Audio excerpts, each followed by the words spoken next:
we believe that it will give us the blueprint for better engagement with more groups. So doing this well and doing this right will give us the blueprint to engage more broadly with more groups.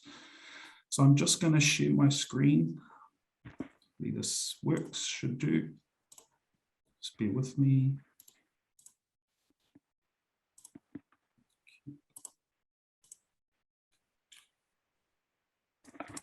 So we've only recently landed on this name, and we've titled our Māori engagement strategy Te Ara Putanga, which essentially means our story. And we call it we're right at the start of this journey, and I call it a journey because it's a continuum for us as an organisation, because we are continually learning and understanding what this means for us as it continues to take shape. So where did we start? We started with our overarching NZC vision, and that's to be a game for all New Zealanders, a game for life. He kēmu mō Aotearoa, he kēmu mataora. And this gave us a really good start point. The next step was then to define our why, or our purpose, and to really understand, why are we doing this? Why is this mahi important? And what we came up with was this statement: to be a game for all New Zealanders, we must reflect all. This begins with respecting tangata whenua and better understanding our bicultural history. This comes to life with real opportunities for Māori to participate in cricket. And this flourishes when every New Zealander can see themselves in cricket. And we have begun this journey.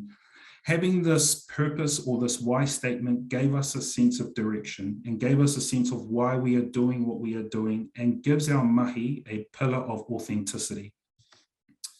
Our next step was then to really start to dive into some core values and principles that will guide our journey in this space. The first one being,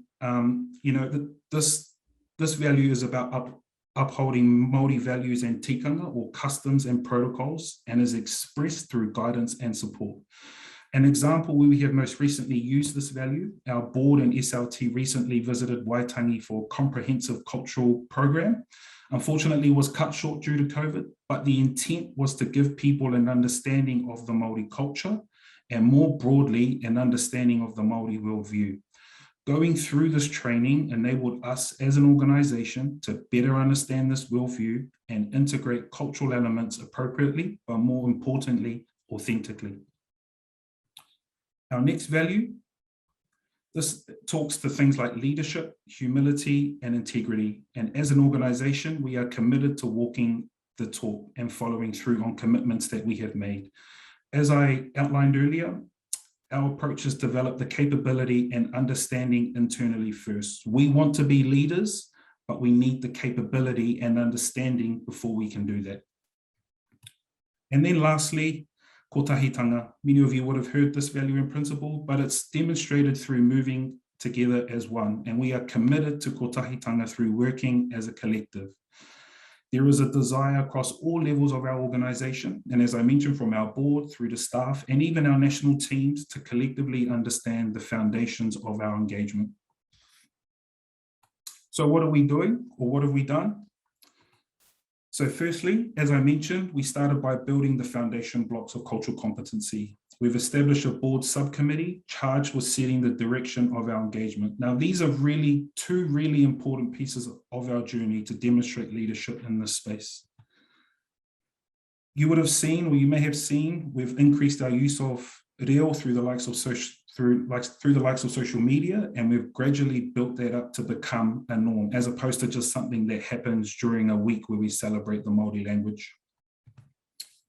Thirdly, we're looking at ways to take cricket to Māori and targeting kura kaupapa Māori schools, and we're currently planning to deliver a pilot program in term 1, and hopefully COVID allows us to do that. And then lastly, we're leveraging events like the Women's World Cup to further enhance and underpin our Māori engagement. And as many of you will be aware, a significant part of the ethos of that tournament is underpinned by Māori culture. And there are a number of things that we are doing to support during the Women's World Cup to further develop our visibility in this space.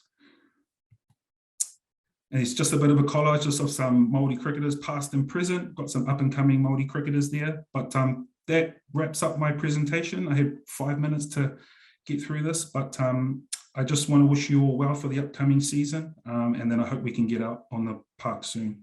Over to you, Dean.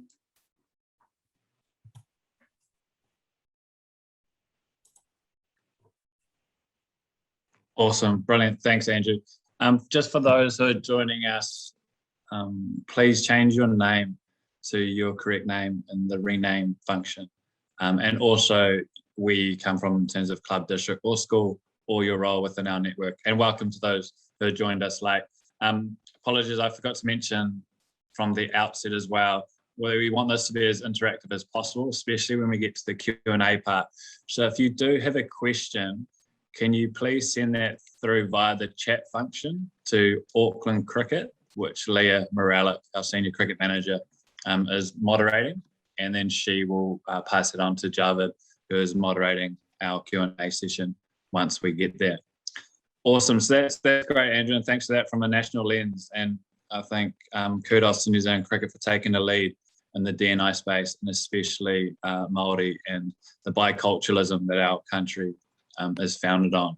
So in terms of moving on from the biculturalism, in terms of New Zealand, European and Māori, the multicultural society that is layered on top of that, and that is we were looking to explore tonight in some depth. From an Auckland Cricket point of view, the why, so we believe that cricket enriches people's lives, and I think that everybody on this call would agree with that sentiment, and I don't think we would be on this call if we didn't. So we believe that cricket has intrinsic positives on people's lives who engage in cricket, whether it is playing, umpiring, coaching, volunteering, scoring, governance, and all roles.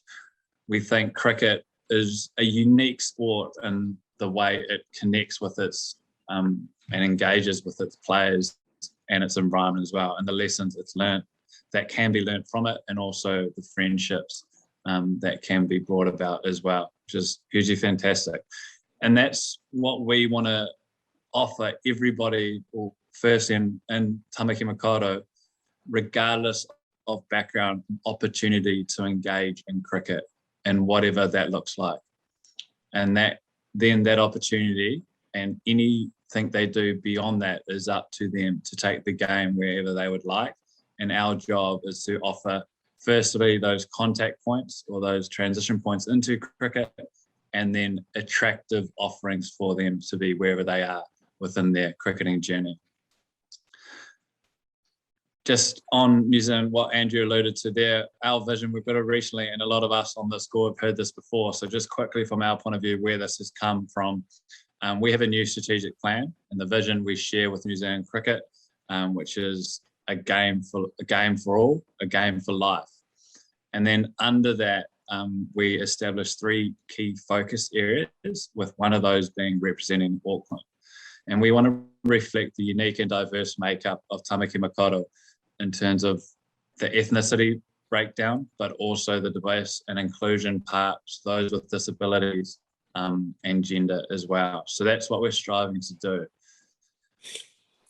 To bring that to life, we, with collaboration and consultation with our clubs, schools and districts, have established a diversity and inclusion strategy. And within that strategy, there's objectives and a delivery plan to achieve those objectives. And this tonight is a real tangible example of something that's been included in that delivery plan. So we set out to host a cultural diversity webinar, and that's pretty much the first cab off the rank in our delivery plan to bring to life our D&I strategy. In terms of tonight, we are here to learn as Auckland Cricket, and as I hope we all are. So we'll be taking notes, because this is a real insight to hear from people who have lived our environment, who have, I suppose, years of experience from different perspectives, which is hugely valuable to us, because we all have a different perspective, we all have a different experience within cricket, and it all differs. And we want to evolve and learn and listen tonight to ensure that we can evolve, learn and listen our offerings, and do that in partnership with the leaders with our environment, which is the club, districts and schools, to produce welcoming environments. to kick us off, and I think just alluding back to what I said at the start with cricket being unique in its foundations as a sport, we have something which is a foundation document in the spirit of cricket, which again is unique, and it unites us as cricketers, as people involved in cricket. And I think it's something that we don't champion enough, because we need to search things that unite us rather than things that separate us. And we believe that is a document that can. And to discuss that, and from a unique perspective as a former international umpire and then an umpire leader, pass over to Doug Coward.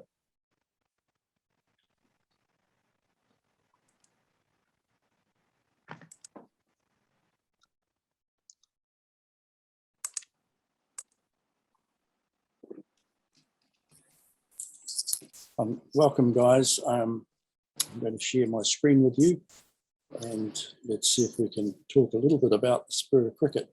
Can we all see the screen? Thank you. Umpiring offers a bit of a unique perspective on our game, and it's a really good reminder in this D&I session of the values that we hold true that keep us involved in cricket and keep us enjoying cricket. And so I want to take you through a little journey on the spirit of cricket. It won't involve too much detail, because for many of you, you will know about the spirit of cricket. But those who haven't read it recently, you only need to pick up the wee blue law book, and you will see that cricket has stated very clearly at the front of its laws what the spirit of cricket means and what it's all about. And I'll draw your attention to that part of the screen now, because it does involve nationalities, cultures, religions, different sects, in a game that we can all play and enjoy. But in order to enjoy it, we need to follow some basic rules, and that's what the spirit of cricket sets out to achieve. Auckland cricket now has got players from all over the place, as you know, and as some of you on this session know, we now draw cricketers from all corners of the cricket world. And bringing them together brings some challenges as well as some advantages. We must learn from those, and we must develop a spirit of cricket that belongs to Auckland, and not just a set of words that we read at the start of the rule book. To do some of that work, we've engaged with clubs to run community education workshops. Those workshops talk about our attitudes and values on the field in particular, but also off the field, and set some targets for people who are cricketers in any form to achieve. But overarching all of these things is that the challenges for all of us, whatever part of the game we are in, is to be welcoming to all people that have an interest in the game. So what's the spirit of cricket all about that keeps us together? Before we start each season, we should review this. We should do this if we're coaches, captains, or club managers. We should take our people through some of these basic attitudes and values that make our game enjoyable. Many of them are traditional, and many of them are changing as we involve different cultural groups in Auckland. But the basic to it all is the attitude that we have to our opponents, our team members, our captains, our officials, our clubs. Probably the key ones are respect for your captain, your teammates, opponents, the authority of the umpires. Respect for other players. It still lets you play hard and fair, but accepts that there are decisions that umpires need to make, and there are acceptance and arguments that we can do without.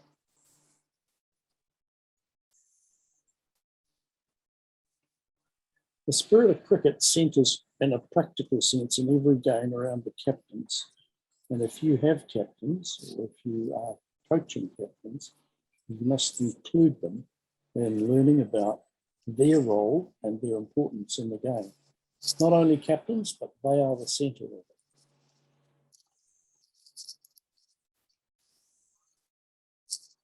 I'm not going to read through each of the components of the spirit of cricket because they are all listed in your laws on the front page, but there are a few of them that you should draw attention to.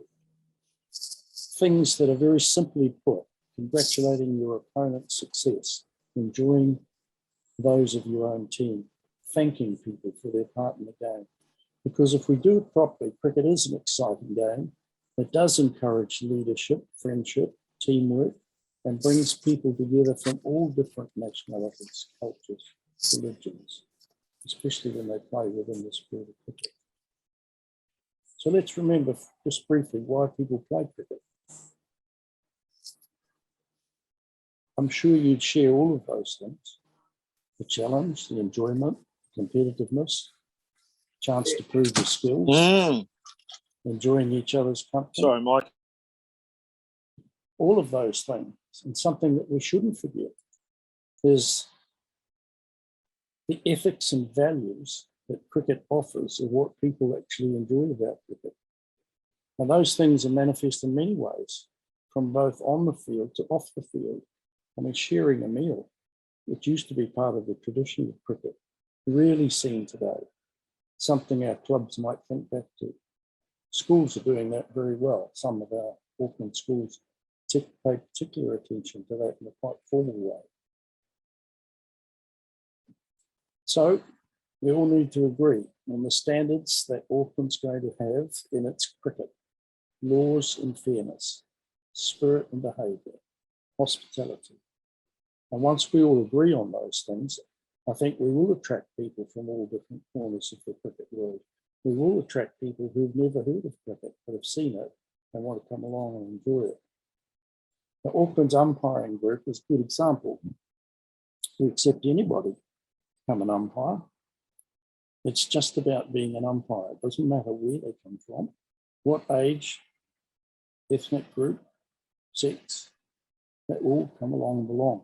And as a group, they've become a very united group because they have that common set of values. So let's end with the last and key words. Let's respect each other, for that's required if we want inclusion and diversity part of our game.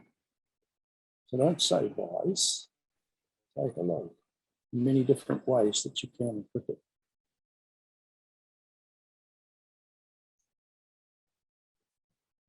Thank you, Dean. That's awesome, Doug. Thanks for that.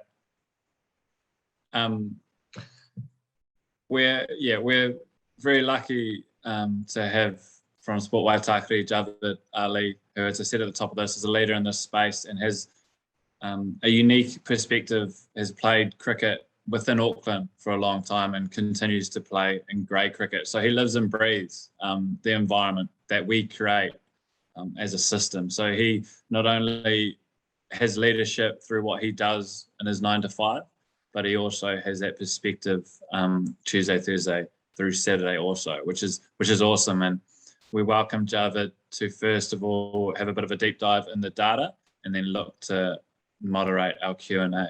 Javeed, thank you. Ngā mihi nui, Dean, kia ora koutou, ko Javeed Ali tōku ingoa, kei Sport Waitakere Mahiana, Mahiana. I'm kia ora everyone, my name is Javeed. I'm the Community Sport and Rec Team Lead at Sport Waitakere. For those that don't know, a real quick overview, Sport Waitakere works is a regional sports trust that supports clubs and community sport organisations to be physically active and support the capability build within the system. As Dean has alluded to, I am a cricketer. I am part of the Birkenhead City Cricket Club. I am a Westie, but I play out there for the mighty apricots. So the boys that are listening, you'll love that. But so I'm going to just quickly go over some population data.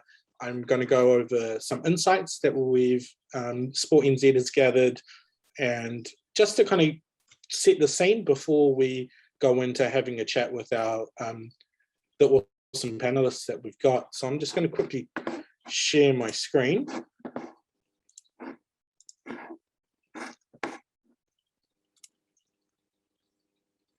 And if it doesn't work, do let me know in the chat, but I'm going to assume that it does. So what I want to start with is this is a study done by Paul Spoonley from Massey University in 2009.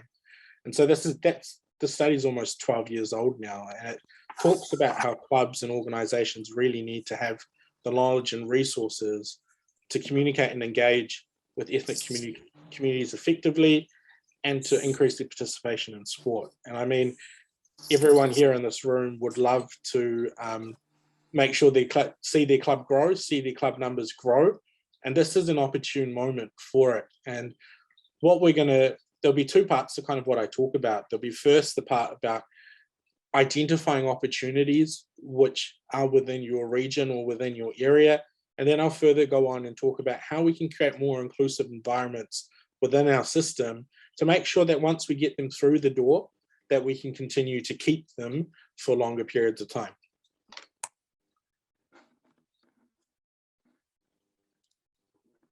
Oh, there you go, too far. So, I mean, looking at the census data, you can see here that, we've got a dominant European, so this is New Zealand, European, and other European culture in Auckland and in New Zealand. And you can see there the Māori Pacific, the Asian community, which includes the Indian and Chinese and the whole continent, is almost 1 in 3 people. So, I mean, that's in 2018. And then you can see in a further breakdown, the Indian, Chinese, and Samoan communities, which are communities that we target through the RST network. They almost make up 30% of the community as well. Fast forward to 2033 and see what it's going to look like. And we can see that these communities are now growing. Yes, everyone's growing in numbers, but what you'll also see is you'll see the growing in terms of the percentage they hold within the community. So you can see now, our Asian community has gone from 28% to 34%. Almost over half a million Asians in Auckland. And how are we trying to create opportunities? Almost 250,000 Indians in Auckland, and just over 250,000 Chinese. Again, these are things that, identifying opportunities which are going to be key for your club to stay relevant and to survive and grow as time goes on. And then, so this is all information that I've gathered through the Sport New Zealand Insights tool. If you want to go into further detail with this, you're more than welcome. Check on the Sport NZ website, sorry. And then if you're having any issues, reach out to the Auckland cricket team or reach out to myself. And then we've got this kind of slide to bring it more relevant to cricket. And as you can see here is that, we're slightly overrepresented in the Māori with the European community, but we are underrepresented in Māori, Pacific, other Asian, and Middle Eastern and Latin American. So, these all of a sudden, from a regional perspective, opens up opportunities for you as a club to be able to look at ways that how you can engage with these groups of people. We can see that our South Asian communities are overrepresented, and it's, we can understand why. The South Asian community loves cricket. It's something that they play all the time. But, how do we ensure that once we've got them through the door, that they're in a position where, they want to stay and they're loyal members, as, we have kind of life members in our clubs. So what I went on to do is then I went and did a little bit more digging. For those that know me, I love doing data analysis. I love getting into numbers, probably why I'm stuck doing a PhD, but hey. And so what I kind of looked at was I broke down the clubs and assigned them to their regional sports trust region, and then seen how representative the clubs in that region are of their communities. So what I want to bring to the forefront is, first and foremost, whilst I've got the term Asian there, we will all know for a fact that our South Asian communities bolster these numbers and why these numbers will be so high. But there's a great opportunity here with our East Asian communities, such as our Chinese, our Korean, our Japanese, etc., to be able to introduce games of cricket to them. And how do we do that? And how do we get amongst it? And as part of our role, as part of the work that I do, I'm working with the two West Auckland clubs, and we're working ways on how we can reach out to those communities and to make it a sport that they want to try. Because I think at the end of the day, if we put in a flyer and a mailbox to those communities are unlikely to engage because they don't know what they're engaging with. So that's something just to keep in the back of our minds. But I mean, the other great opportunities that we can see here by region is across all the regions is our Māori and Pacific communities and how we can engage with them, and understanding our bicultural foundations and a multicultural world that we live in here in Aotearoa. It's complex, it's not easy, but it's something that we're lucky to have and something that we're lucky to to work on. So just looking at these stats, I mean, there's opportunity, our European communities are generally represented quite well, but we can really look at how we can work with our Māori and Pacific communities to be able to get them into cricket. And I mean, if you have any questions around these stats, just jam them in the chat and we can keep working from there. And then I want to move on to some insights that Sport NZ has put together. So I'm not sure if anyone in this room would have got it beforehand, but the Active NZ survey, which is done, Sport New Zealand commissions every year, I believe. You normally get something in the mail and it says, use this code to go and fill out the survey. And they talk about a whole bunch of things around, why people are active, how people are active, what they're doing. And what I've been able to do is mine that data to understand what happens within ethnic groups. Because if we look at population data, generally across the board, we're doing okay as a country. But, 17% of our Indian community volunteered in sport within the last 12 months compared to 24% and 24% as our national average. So how are we then starting to think about how we engage these people as volunteers? Are our normal systems of delivering, of asking for volunteers, whether it be coaches, whether it be managers, whether it be conveners, be board members, anything like that, are we adapting our systems to be able to include other communities? The second point, as you can see there, is only 11% definitely intend to volunteer in the future. So again, that's a worrying number. There's a lot that said maybe, but definitely intend. So how are we developing a love for volunteering, a love for the game, a love for giving back, but also in the same breath, and our panelists might be able to talk to this a little bit later, is in some communities, there's no such thing as volunteering. In their cultures, they go and drop their kids off and then they go and do whatever they need.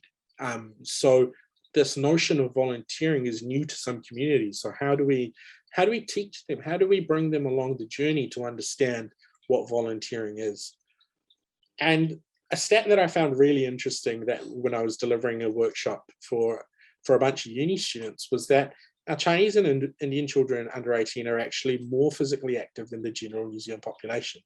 So whilst these children are stereotyped as being studious and busy with studying and stuff like that, they are physically active.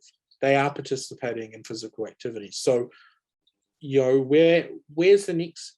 What can we do? What's our role in that system to be able to give them, to maintain that?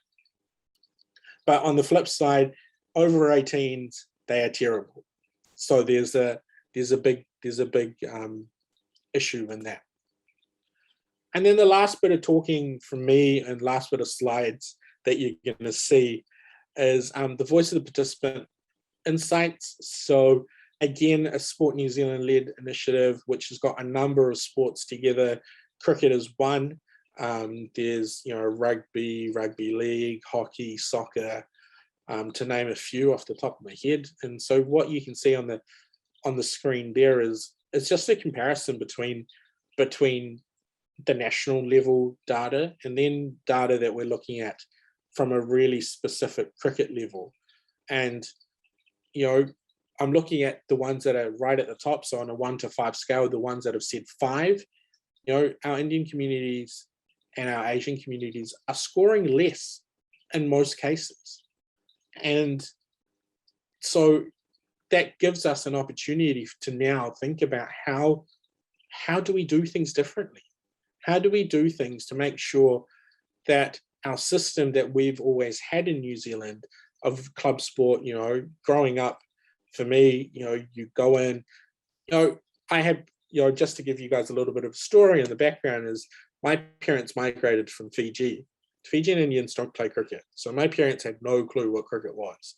And so I grew up with friends playing cricket, and then I wanted to play cricket, and then I got part of the school team. Our school team had probably like 20 kids that would turn up on the Saturday, but we didn't have enough teachers to run 2 teams. We didn't get that much of a chance. Then somehow I landed at Grafton because a friend who lived out that way was playing out there. And that's how I started. And that was not until I was 12, I think 10 or 12. So that kind of shows you how the different journeys there are for different people. What I want to bring to light right before I introduce my panelists, the panelists tonight, the bottom 2. So inclusive environments and equal opportunities. And so again, you've got almost 66% of the Indian community who play sport, participate in sport, say that there isn't an inclusive environment.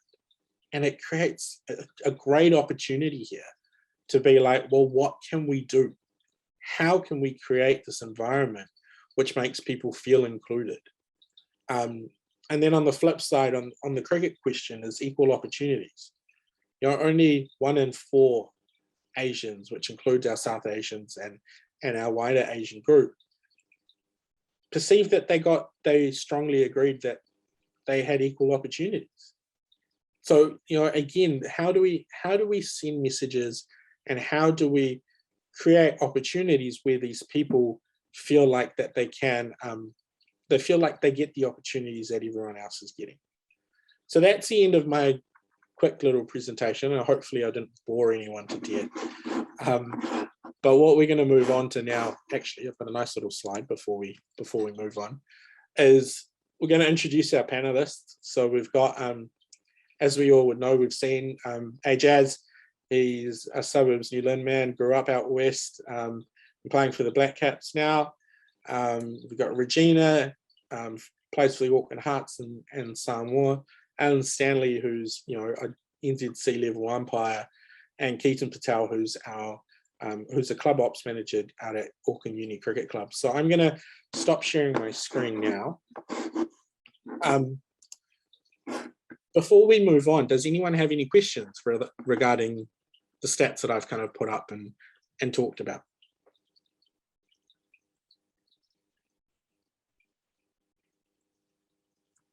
Nope. Cool. All right. I think I did my job well in terms of the data part.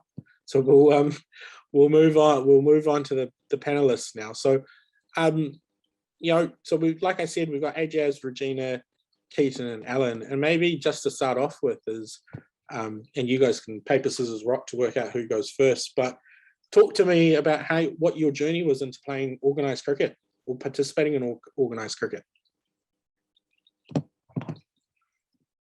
I can see Ketan looking away from the screen. You're up first, buddy. Hear me all right? Yep. Yep. Sounds like it. Yeah, I had a very, I would say, pretty easy entry into cricket. I've been playing at Auckland Uni since I was about 5 or 6 years old, and have been playing ever since. My entry into cricket was probably as a result of, you know, being Indian, loved the game, brought up with it. It was something that you always had to do, but I always loved it. So I fell in love with it, and now I'm kind of ended up in the club manager position as well. So that's still sticking with it. Awesome, Ketan. Well, I can see you, Alan. You're next. You're next to Ketan. Do you want to talk about your entry into cricket? Absolutely. Good evening, everyone. For me, being an Indian, I migrated here into New Zealand when I was 21. So just finished my uni back in India and came over to New Zealand.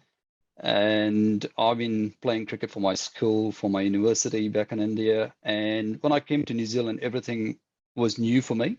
The whole environment was new. And being a migrant, I was a bit puzzled. I didn't have any common ground to stick on to. But luckily, I found Uncle Raj Dawson in a gospel meeting, and he asked me if I would like to play for a cricket team in a community tournament. So that community tournament, an Indian community tournament, was organized and run by the Indian communities themselves. And I was fortunate enough to join the team and play for them for about 8-9 years. And while I was playing there, at a given day, a team that is not playing or getting who got a bye, we need to umpire the game of cricket for the other teams for playing on a particular day. So we are lucky enough to have some international players play in the tournament as well. Ishodi played in that, and Tarun Nitula and few other premier cricket players come into play in that tournament as well. And a couple of those guys hinted to me saying that, hey, you look good in umpiring, and why don't you give it a go with Auckland Cricket? And then I just pretty much approached Auckland Cricket 10 years ago, and I've been umpiring for 10 years, and that's my journey into cricket and how I got into umpiring in New Zealand. So, Alan, just to build on that, were you ever part of the club system, or did you just play as a part of a community tournament? No, I wasn't a part of a club system. Being a usual Indian, I was chasing my career in IT, and that was my focus. And cricket was my passion. So that gave me a sense of belonging and included me into the New Zealand culture a bit more easier. So that's how I got into it. Awesome, thank you. Regina, do you want to chat about your intro into cricket? Sure. Talofa lava, everyone. My entry into cricket, so I was born in Samoa and moved here when I was 2 years old.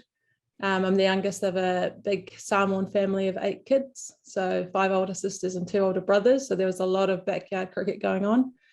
And my entry into organised cricket was probably at the age of 14. So played high school cricket. I think my maths teacher at the time started up a cricket team.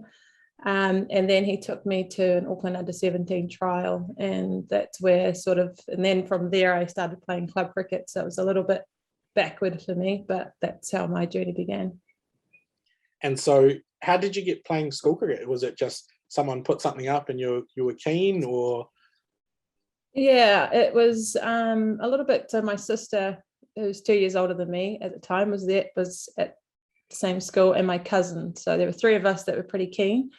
And that teacher knew about it, and he was a pretty keen, passionate cricketer himself. And so we just sort of threw a bunch of other girls in the mix, and then away we went. So awesome. Jazzy, how did you get into organised cricket? For me, pretty similar to Alan, really. Like, obviously coming from an immigrant family. Initially moving over to New Zealand, I guess for my parents, their first priority was kind of setting up life for us. So cricket kind of came almost secondary, and it wasn't really a priority at all. Obviously, for me, being of Indian origin, I love playing cricket, so I'd be playing in the backyard with my cousins and whatnot. My cousins were associated with club cricket. I obviously had a passion to play cricket, but at the time, if I'm honest, my parents couldn't really afford to send me there. So I'm very fortunate that I am here today because my uncle and aunt were the first ones that actually signed me up to a cricket club, and they said to my parents, look, he loves playing cricket, he wants to play cricket, why don't we send him along with my cousins, and he can actually give it a go and have some fun on the weekend, kind of thing. So they were the first ones to enroll me in a cricket club. And before that, I had no idea what club cricket was, or school cricket, if I'm honest with you. It was really just playing in the backyard. And then from there, obviously, the journey that I've been on is pretty, I guess it's somewhat documented, but there's been a lot of hurdles along the way. But yeah, that was my kind of, entry into cricket. And I suppose one of the things that I will say is that I think even now, with the way that the world is, the barrier to entry in terms of sport in general at the moment is still financial to some degree. So that's probably something, to be considered. Thank you, Jazzy. And I think, I mean, the story of Ajaz and Alan is quite strong in terms of, these are people with migrant families. All of a sudden, these, cricket wasn't the number one thing. They love cricket, but how do we create those pathways and those dots to get people into play? And I guess thinking from a not necessarily entry perspective, but at any point in time within your cricket careers, to all four of you, what's the biggest barriers that you've faced participating from a cultural and ethnic perspective potentially? I'll open it up, whoever wants to go first. I'm on the call, might as well keep going. I think for me personally, one of the other things was my family comes from a very religious background, and me personally, I come from a religious background as well. And as a Muslim, we're required to pray kind of 5 times a day, throughout the day, every day. It's not really a lengthy process. It's about 15 minutes, 20 minutes max. But sometimes, those prayer times fall in between trainings or games or whatever. And sometimes that was a problem, because for me and my family, prayer was first, cricket and the game and everything else was kind of secondary. And it still is to this day. But I guess for me personally, I've found a way to kind of manage those two things, but sometimes it can still be difficult. So that's probably one of the big barriers that I've faced. The other one is probably food.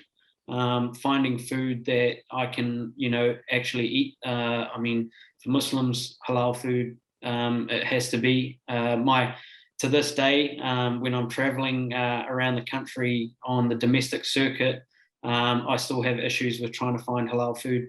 And generally what ends up happening is I have either vegetarian dishes or seafood dishes if there's no other options.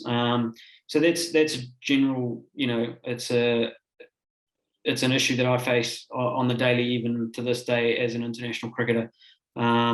But yeah, those were probably the two big issues that I faced kind of going through, and still do to some degree. Yeah, and I think Kai's a big thing, right? Kai brings people together. Kai brings, there's so much value to Kai, but I mean, the story that I tell, and I've been telling it for as long as I can, and Jazzy, I'm guessing you'll be able to kind of agree to this as well, was there's also, obviously as clubs, we've done sausage sizzles as fundraisers, but at no point in time was I able to feel included in part of that. So my team would go in and participate, and go and grab one, pay the couple of bucks, they're part of it. And I'm the kid that was like, oh, well, I can't have it. Sorry, guys. But in that same vein, my parents would have potentially paid an extra $1 or $2 if they had to make sure that their son felt included. So, I mean, Kai is such an important space for everyone. And maybe, Regina, we'll go to you in terms of that and bring, Kai is one thing, but, obviously, and then barriers that you might have faced. Yeah, I guess for me, if I think back to my 14-year-old self, it was definitely having a big family. My parents had other commitments, priorities, trying to, look after everyone and their needs. And I guess another thing was gear. And like Ajaz said before, that financial part of the game is always going to be a barrier, and still is, for some of the girls that I work with out in Papatoetoe. So and that's always, being 14 and wearing cricket gear that's got your school name on it's pretty embarrassing in itself. So just those kinds of things for kids that, they seem small for people looking in, but when you're that person borrowing gear or always getting hand-me-downs, it's never a good feeling. So that was probably one of the big barriers for me, and just also being in the minority. Like, I remember being 14 and in the Auckland under-17s team, handful of Pacific Island girls around, and you just naturally gravitate to your groups, but sometimes I would find that I was the only one, and so it doesn't take much to feel excluded, but it also doesn't take much to feel included. So that being a minority and not feeling included was definitely a barrier for me as well. And it takes one person to try and spark up a conversation to put those barriers down. So yeah, and I think you make a great point there in terms of being able to connect with people that look and sound like yourself, and you gravitate to those kinds of people. And is that a role for liaison officers and clubs to be able to do so? Ketan, have you got something to join? Yeah. So I'm a little bit different in the sense that I was first generation born in New Zealand. So my parents were the immigrants. So I had to do a bit of digging, because I personally, through my cricket career, didn't really find that many barriers to cricket. However, certainly my parents did. So through this kind of findings and talking to my parents, they found it really hard to be included in the team environment. Not to say that there were barriers from other people, but they didn't feel as though they mixed in well. Obviously, not being able to speak English fluently, that obviously hindered it and made it harder. Luckily, throughout the years, being stuck with the same team, we were able to kind of build relationships, and some of the parents that were part of those initial teams, I'm still keep in touch with and still play with, so that's pretty cool. But definitely, my parents did find it hard to mix in and get involved. And Ketan, when we caught up earlier on in the week, you talked about a thing that you do as a club manager to potentially help people fit in and help people feel part of the club. And do you want to talk a little bit more about that? Yeah, so it's a very new thing that we're doing just at the club. It's trying to just build and establish a relationship with our teams. So this year, especially with COVID, we have a little bit more time, or to do these kind of Zoom meetings after hours and build relationships with all of our one-day teams. So talking to them, listening to their challenges, listening to their spirit of cricket issues that they have, and getting an understanding of each team, I think is really important. But our first initial conversation at board level was to have a wide conversation about spirit of cricket. We ended up with having 11 separate teams, and we said, even though it takes up 11 hours of my time, I was able to build a relationship with each of those teams as a result. That's awesome. That's some great work, and maybe a hint for a few people on the call to potentially they could try and implement. Alan, is there anything that you kind of experienced as a barrier? I'm pretty similar to what Ajaz touched on. My personal belief is I'm a Christian, and we have a church on the weekends on Sundays. So when I used to play in a community tournament, I used to play in the mornings and go to church in the evenings, or play in the evenings and go to church in the morning, and make up the time that way. And your previous question about why I wasn't involved in club setup is the time constraint. Again, chasing a full-time career in IT and making time to play for a club and giving out the commitment was a bit of a problem for me. And few of my mates who I played with, they asked me to play for various clubs, and I would have loved to, but yeah, that's kind of the situation where I was in, where I was chasing my career at that point, and I always had the passion and could dedicate the Saturdays and part of the Sundays for cricket as well. And I feel privileged that my family has supported me through to this day. Awesome. So it's not all doom and gloom. I think there's some people that are doing some great work in the system, and we need to really make sure that we highlight those. And maybe to the group now is, we'll start with maybe Ketan, you is, or something that you've heard from your parents is, what has someone done to make you feel included? Because when we did a similar workshop for our Waitakere clubs, we had Linda Utunu on the call, and she's a former Black Fern, and she talked about how when she joined the system quite young, there was a Bible group and a Waiata group in the Black Fern system, and that made her feel right at home. And that was something that, something that made them feel like they were at home and part with their family. So Ketan, is there anything that someone's done to you or you've seen that's made people feel included?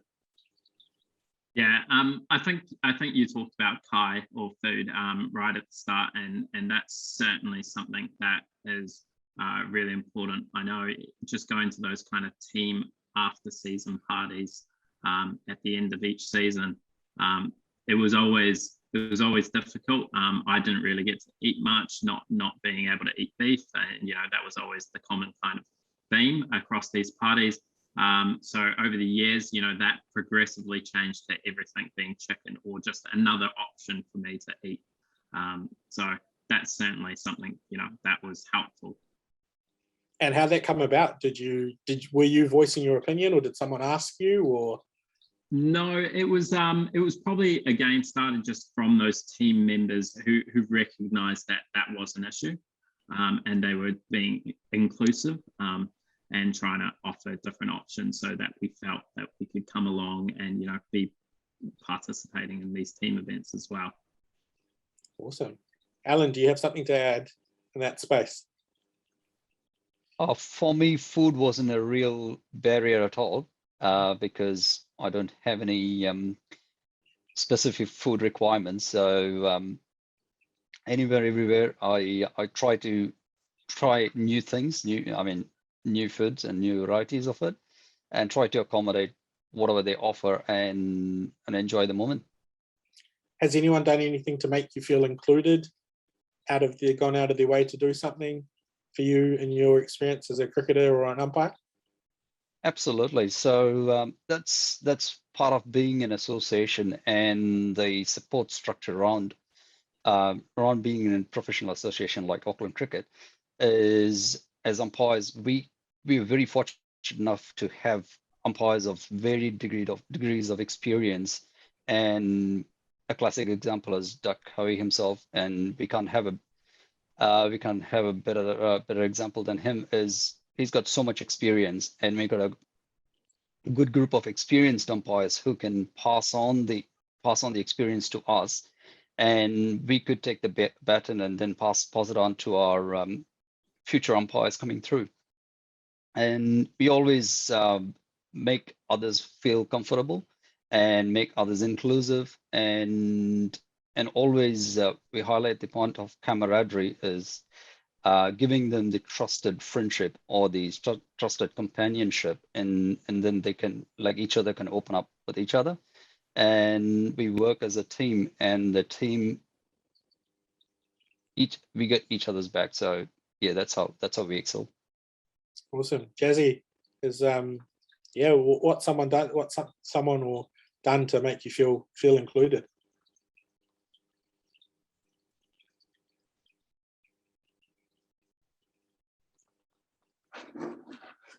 I think you've still got yourself on mute. Sorry.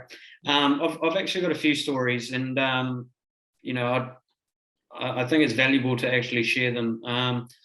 Coming through, to be honest with you, from a young age to as I was getting older, and if I'm completely honest with you, I started probably somewhat getting further and further away from, where I wanted to be spiritually and culturally. And the environment probably played a part in that. And that's not just the cricketing environment, but I guess the cultural environment within all of New Zealand as a whole. And I started getting further and further away from that. But as I got older, I realized how important that was for me to try and draw myself back in. So one of the special moments for me was I was at a domestic game and we were going to go into this. I think it was a final or semi-final, and domestically you share a room with another teammate. And on that occasion, I was sharing the room with a new Auckland ace, George Worker, and I said to him, "Oh, look, hey, I've just got to pray. It's going to take me 10 minutes, 15 minutes. Do you mind?" And he literally said, "Mate, just go for it." The TV was on. He switched it off. His headphones, he put them on, and he literally just gave me just a quiet place for 10 minutes. And I felt so comfortable in that moment that I was quite blown away at the amount of respect that he'd given me, to allow me that moment to kind of, be in that space. Another occasion, more recently, was kind of around through my debut and my time with New Zealand cricket and the BLACKCAPS. Now, New Zealand cricket and the BLACKCAPS, ever since I've been in that environment, they've been really open to, what my spiritual needs are and what I need from a food perspective, obviously, and from a spiritual perspective. So I guess there's a big importance on Friday prayers as a Muslim, and every time there's been an opportunity for me to go to those prayers, New Zealand cricket have genuinely organised either a space for me to pray or taken me to a mosque on those Fridays to be able to pray. Obviously, that's not practical all the time, but, just the thought of that and them actually going forward and saying, look, can we provide you with this? Can we provide you with that? One of the toughest times for me was when I was away in Sri Lanka on tour with the BLACKCAPS, and we had the Eid festival. And one of the biggest things about that festival, obviously in the morning, we have prayers, and most occasions you have to attend the mosque. Now, when we went to Sri Lanka, there was a big security issue, and so we weren't genuinely allowed to kind of just roam around in public without security and guards and whatnot. So at the time, I spoke to the guys at New Zealand Cricket, and what they managed to do was they managed to get one of the mosque's imams / priests to actually come to my hotel room and lead the prayer for me personally. And that was honestly one of the most special moments of my entire life, for me to be representing New Zealand, but be in Sri Lanka, even though I'm not able to go to the mosque, the priest manages to come to my hotel room willingly, organised by New Zealand Cricket, who have got nothing to gain from this. That was something that was really, really special for me. And I think that has developed a lot more respect in my eyes for, the staff and the environment and the team within New Zealand Cricket. And I guess it shows, obviously, the way we take on the world stage and how we perform and how we carry ourselves and the way we go about it. It genuinely feels like a very, very inclusive environment, and, I know no better. So yeah, I guess for me, that was really, those kind of stories are the big ones for me in terms of inclusivity and being felt or feeling welcome and accepted within the environment. And in a grand scheme of things, those are not huge things, right? They're little steps that make you feel so valued and welcome, right? Yeah, they're very minor. It's not necessarily even like, them having to do anything. It's just them, offering to say, look, can we take you to the mosque, or do you need to go to the mosque? Or, is the food all right? Is there enough halal options? Is there enough vegetarian options? And stuff like that. So it's all small things, but it certainly makes you feel a lot more comfortable, especially, when you're away from home, you're in a different environment and you're away from family and friends and that environment that you're used to at home. So yeah, certainly those small things do make a huge difference. Awesome. Regina, has anyone done anything awesome to kind of make you feel included? Yeah, again, when I look back at sort of that 14-year-old girl in, in the Auckland under-17 space, I sort of remember, I think it was a rain delay in some warm-up match that we had, and I just remember a group of girls, playing whatever game they were playing. I had no idea what they were doing, but I knew that I was by myself in that moment, and I wanted to play, but I didn't quite feel included. I didn't get invited to play, so automatically felt a bit excluded and on the outer. But I remember distinctly one girl came over and talked to me, and then, you know, it's just that simple conversation to try and find common ground. I mean, Islanders, we love to laugh, so even if you're taking, you know, the mick out of them, it's in a nice, you know, friendly way. That's a great way to break the ice and make someone feel included. And again, we're still friends to this day just because of that conversation. And now when I look back on that, it's really affected how I treat people today. So, you know, we're such intuitive beings.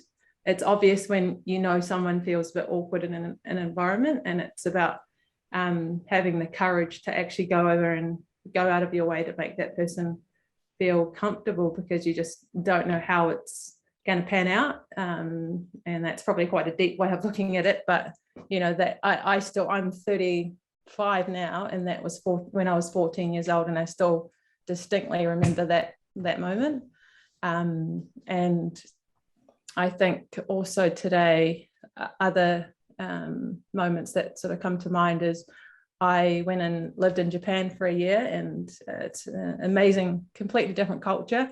And one thing that stood out to me over there is that each time before every game, they would bow to the umpires and the scorers, and after each game they would bow to them, because that was one way that they showed gratitude. And you know, bowing is a huge part of their culture.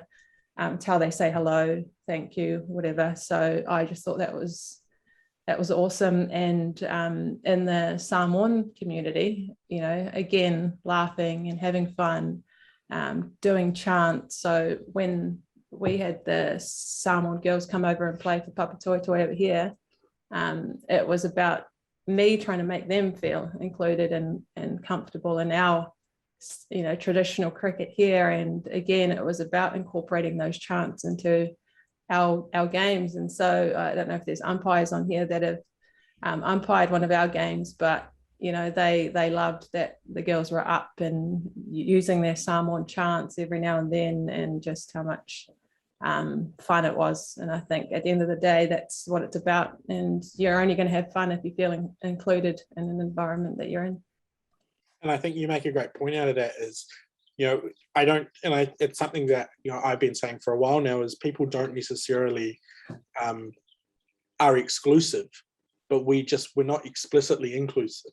And we don't go out of our way to say, oh, come and join us. And like you speak about that moment, Regina, it was that moment of explicitly coming out. It's not saying, oh, there's a game going on, come and join us. Someone came out to you, right? And it makes a whole difference. So I've got one more question, and then Leah's got her hand up, so there's a few questions coming through the chat. So we're gonna go to those in a little bit. But I think that the one that I'm going to talk about is names. And I think, you know, if you look at my name on the top left of my screen, 90%, I would say 90% of you would, if you're not South Asian, would say Javeed. And that's what I was called for 30 years. And I put my stick in the ground and I said, no, my mother calls me Javeed. And that's what I'm going to be called. And so, Regina, maybe, you know, do you want to talk to start with, do you want to talk to about, you know, your surname, and A, how is it pronounced properly? And B, what are the variations that you've had, and what are the cop-outs that people might have used with your name? So it's pronounced Lilii. Okay, so Lilii altogether. So I've heard Lilii is an obvious one, or Lilii, or Lilii, like Dennis Lilii. But you know, I think with my last name, similar to you, it probably wasn't until I was about 30 that I actually started pronouncing my own name properly, because it'd been, you know, it's just easier, you know, you're accommodating the other person, because it's like Lily's easier, just go with that. But actually, you know, I think when someone mispronounces my name, but they're trying to pronounce Lilii, you know, that's okay. But I think sometimes if I say this is how you say it and you just go for the easy option, that's where it's, you know, I struggle a little bit with that. So it's sort of that genuine interest or genuine care about trying to pronounce somebody's name. And the commentators are really good these days. They come over before a game. How do you pronounce your name? And they do their best. And I completely respect, and I'm really grateful that they do that. But yeah, it probably wasn't until I was in my 30s that I've realized how important it is in making somebody feel included. No, that's a really cool story, and it's generally a time that turns, right? And people, I think, you know, we talk about Marnus playing for Australia, and you know, he says just call me Labuschagne, but you know, his brother who plays rugby for Japan, it's called, you know, his surname is said by the commentators Labuschagne. So why should he have to be like, oh, it's okay for you to call me this? On the flip side, Alan, I think I want to come to you, and you know, you've got a very Anglo name in terms of European name, and you turn up, your name's on the sheet, you turn up and the other team, what's the reactions that you've gotten from players or others when they see Alan Stanley as this Indian gentleman rather than a European man that they might have been expecting? Well, basically, being a Christian from India, we usually have either Western names or Bible names. And as far as I know, we are 4th-generation Christians, so hence why I got the name. And I actually felt a bit odd with that name back in India rather than here. So here I was being accepted okay. And just to give a bit of a context, few years back, I went for an interview, and the interviewer was a bit late, and he rushed into the room and just popped out, just asking me if there's an Alan Stanley here waiting for him. And yeah, that is one of the examples. But so when I explained to people saying that, you know, Christians from India either have a Western or a Bible name, they just accept that. And I mean, that's my true name, and that's my identity. So it's been well accepted here. Awesome. Ajaz or Ketan, you got anything to add in terms of that? I think, like, obviously pronunciation for me hasn't been too difficult, but like, I mean, same thing as you, my name properly pronounces Ajaz, and a lot of people just pronounce it as Ajaz, or even shorter, just goes straight to Jazz in a very short time. But one of the things that I find frustrating is my surname, even though it's very synonymous, very simple, very easy. One of the questions, and I'm sure a lot of people on this probably call may have even thought about it, is that, oh, his name's Patel, I wonder if he's related, you know, because there's so many Patels out there.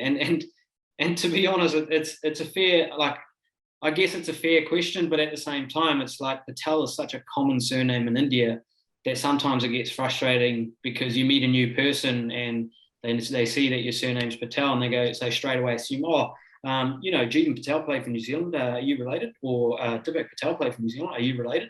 It's like, yeah, it's just my surname. But yeah, I guess that's the thing with names. I guess, you know, we assume there's a certain way to pronounce them rather than actually being brave enough to actually ask the individual around, hey, how can I actually pronounce your name? Is this the right way to go about it? I've certainly been guilty of it in the past. I probably still do it now to some degree, if I'm honest with you, but you know, it's a simple step and it's not that difficult. Ketan, you got anything to add? Yeah, I'm probably the same. My pronunciation of my name is probably a little bit harder than most. It's not Ketan, it's Ketan. So a lot of people do get it wrong when they try. I've probably been okay with it, to be honest. And even me, you know, maybe saying my own name sometimes I pick and choose probably to some degree. So yeah, that's definitely something that is definitely relevant. Yeah, and I think, yeah, we're all kind of, especially growing up in this culture where you've almost got, well, you want to fit in, so you're going to go into the way that people do it most naturally, right? And you kind of go in that way. One thing I kind of want to bring up, and it's not so much a question to the panel, but for people to consider, is if we're looking to grow into this Asian community, these, the Asian community generally will come with two names. They will have their English name, and then they'll have either their Chinese name or whatever it may be. And I found, this is my personal experience, and I'm not telling anyone, but my personal experience is that you make an effort to make do with their name that they were given. Not again in the name that they chose to fit in.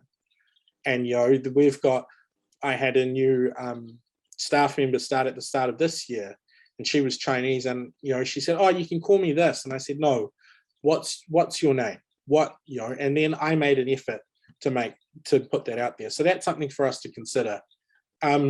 So we've got a few questions in the chat, so I'm just going to quickly open it up. And so the first one, Leah, do you want to call out Kate's question maybe? Yeah, Kate from Suburb New Lynn, club manager there, she had a question. Have you seen improvements in the D&I since you started playing cricket? And if so, what are they? I think for me, it's probably only just, in more recent times, there's definitely been a shift in inclusion across the board. But at the same time, I don't think it's got, to be honest with you, a clear strategy as to, what we're trying to do. Obviously, everyone's trying to be inclusive and be welcoming, but they actually don't know how to do it. They don't know what they're trying to do. But in recent times, I think there's been a clearer line drawn in terms of what that means and what direction we want to take with it. One of the great, I had a conversation with Kate earlier in the week prior to this call, and no, actually it was kind of last week, and she just called me randomly and said, "Look, we're trying to create a prayer space at Suburbs New Lynn. Do you have any ideas?" And I said, "Wow, okay, let's do it. I've got 100 ideas. Where do we start? When can we start?" kind of thing. And the other thing that I mentioned to her, well, if we're going to do that, then why don't we go out and get another barbecue so that we can just have halal food on the barbecue? That way, Muslims that want to eat or be included in a barbecue, it's pretty simple. We get out the halal barbecue, start frying halal meats on there, and they can enjoy that as well. And we get more people included. Same for vegetarians and so on and so forth. But just that direction and actually taking that step and that leap to actually, I guess, fulfill it and do something about it rather than just talk about it. Because if I'm honest with you, we've been talking about it for probably the past 10 years and we're only just starting to really act on it. So I think, it's high time we did, and, it's great that we're starting to. Awesome. Anyone else from the panel? Have you got anything to add to that? Yeah, I just wanted to add that at PAP, actually, we're starting to engage with the Kilikiti community. And I think that's a really good way to sort of tap into the Samoan, Pacific Island, and potentially Māori space. I know a few Māori people that also play Kilikiti. And again, that's a huge church-based community as well. And it's another community that play for fun. There's a lot of natural talent there, and we're slowly sort of introducing a few members into PAP that way, and hopefully getting them to play some modified cricket, and us also playing Kilikiti as well. So hopefully that will help drive a little bit of diversity out in South Auckland and potentially West Auckland too. I know Kilikiti is a huge community out there as well. Is that Kilikiti tournament that used to happen at the Domain still going? Because I remember myself and Guppy were approached by the school Kilikiti team, and we went out to the Domain and played a tournament out there.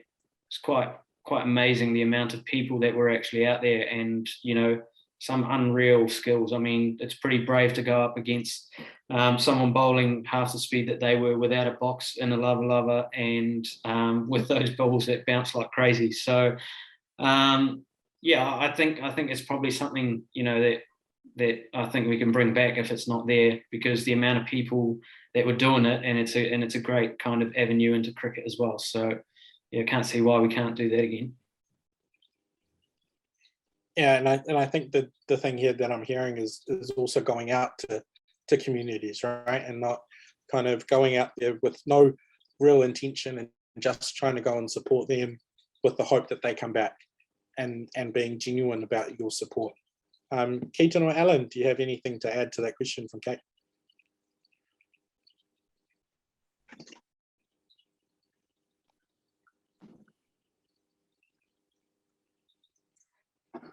I'll take silence as golden.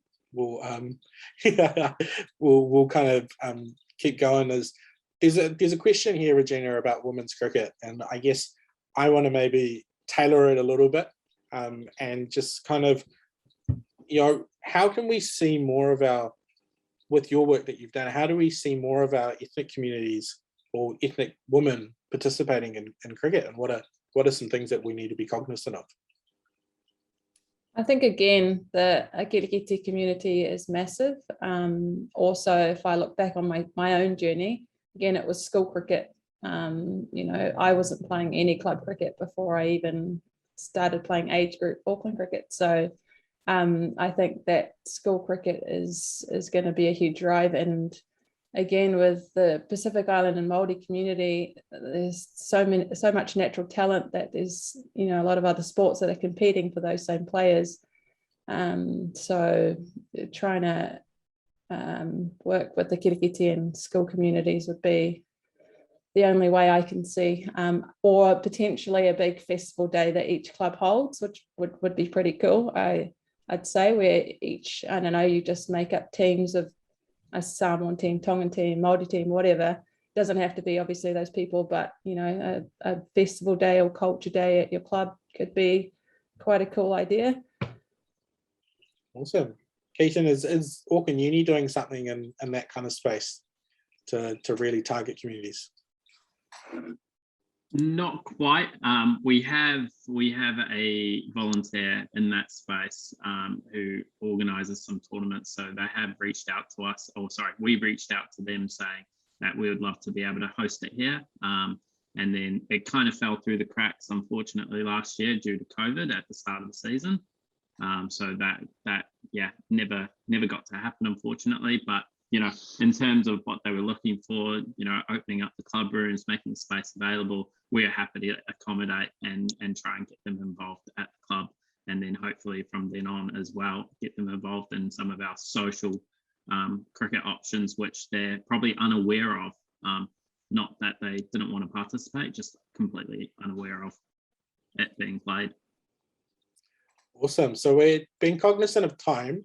I'm going to go one last question around the group, and just to wrap up, is what's one thing you think the people on this call could implement to make your community or make the wider ethnic community feel more included within cricket as a whole? So I'll start with you, Alan.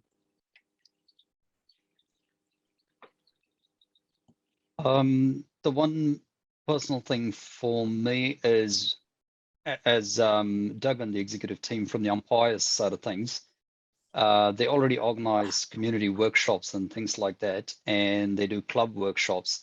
So being a culturally diverse country like New Zealand, we just have to, typically the migrants have to be a bit open and appreciative of what the support structures around us, and make sure we take the time and ask around and try and be in part of the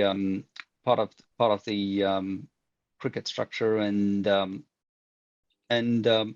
probably not play groupies and just hang around with just a group of people that just open it up with a wider group, because the support is available, and Auckland Cricket is doing a great job in lending the hand and wherever you want support, and it is there available, and the opportunity is there for you to be used. And when people realize that there are opportunities, they just have to step up and just give up their comfort space and move into the boundary of knowing other people and knowing other communities and getting into the sport.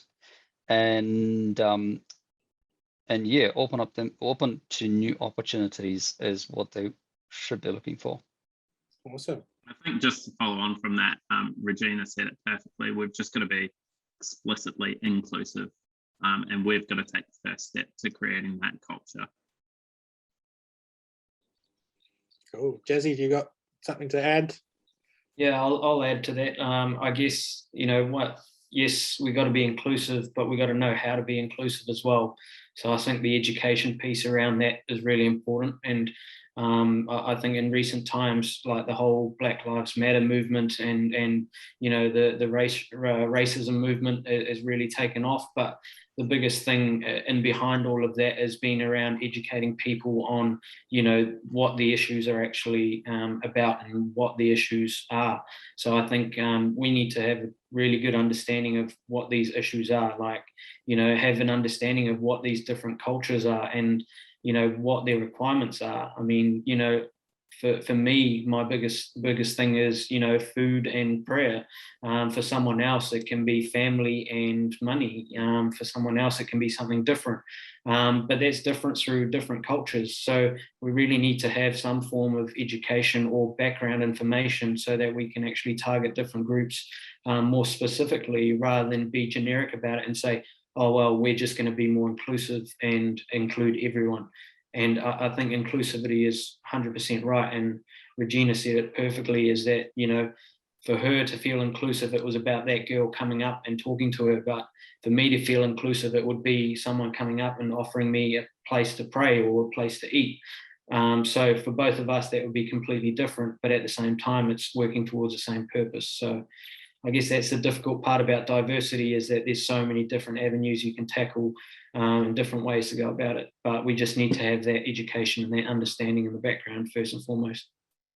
Yeah, and just kind of building from that is, Kate, I'm going to put you on the spot for a moment, is her and I had a conversation a couple of weeks ago from Suburbs New Lynn, and, you know, she said it's about just asking people and about asking and being open to ask and understand.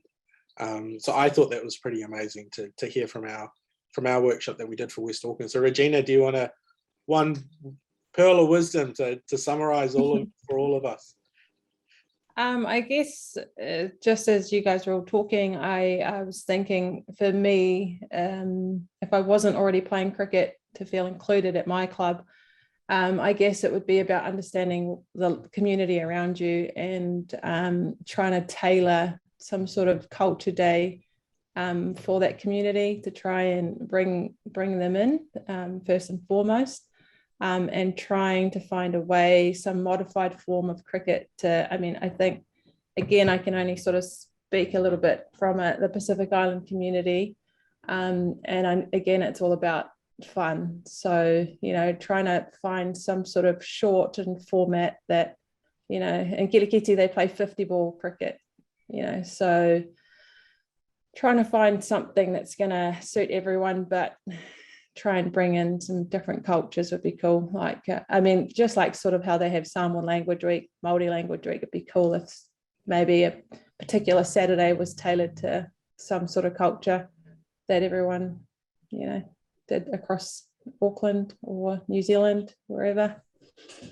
Yeah, there might be, Dean, there might be some weekend round stuff for you to implement maybe. I just want to say a big ngā mihi nui to the panelists. Thank you very much for giving up your time and sharing your wisdom. It's been really awesome to hear and to hopefully give some gems to those that are on the call. So that's it for me. I'm going to throw it back to Dean. Awesome. Thanks, everyone. I just want to pick up on one of the questions that was in the chat box, re-governance and ensuring that board executive committees, although in leadership, governance leadership positions, represent their population, of their membership, or their demographic in terms of geographically. And we encourage and agree in terms of intimately with Auckland Cricket. Our board, as of last night, has been elected, and we understand that there is a gap potentially in the cultural diversity of the makeup of that board.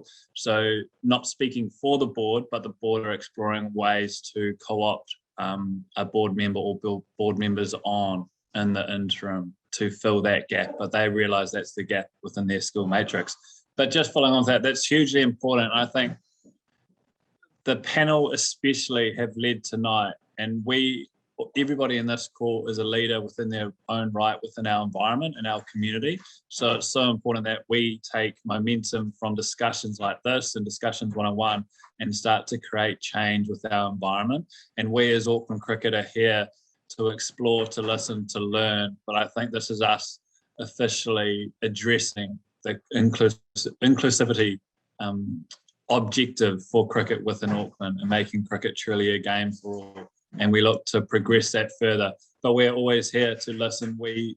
As we've gone over, we don't necessarily have the perspective of those that others do within our environment. So please share, learn, and continue to lead in this space. And we look forward to it. Just thank you to everyone who jumped on the call tonight. Special thank you to Javeed and all your work you've done tonight and leading into New Zealand cricket through Andrew Tara, and of course, the panel. Thank you very much for your time.